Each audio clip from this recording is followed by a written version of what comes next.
गणेश चतुर्थी की आप लोग को बहुत बहुत शुभकामनाएं। तो आज एक बहुत ही सुंदर सा गणेश भगवान और शंकर और गौरा मैया का गीत है, आप लोग सुनिए और सुन करके कमेंट बॉक्स में ज़रूर बताइएगा आप लोग को ये गीत कैसा लगा। बहुत ही सुंदर प्यारा गीत लेके आया हूँ आप लोग के लिए, तो सुनिए।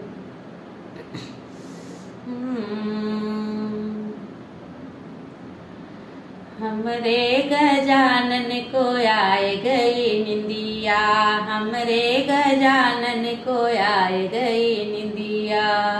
शंकर भगवान से गौरा मैया कह रही हैं, हमरे गजानन को आए गई निंदिया। कैसे मैं घोटूं पिया तेरी भंगिया, कैसे मैं पीसूं पिया तेरी भंगिया। सुबह मैंने घोटी शाम मैंने घोटी, सुबह मैंने घोटी शाम मैंने घोटी। दिन भर घोटी पिया तेरी भंगिया, दिन भर घोटी पिया तेरी भंगिया।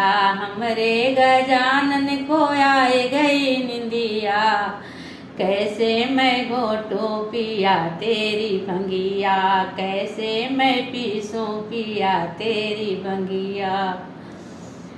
हमरा ललन है प्राणों से प्यारा।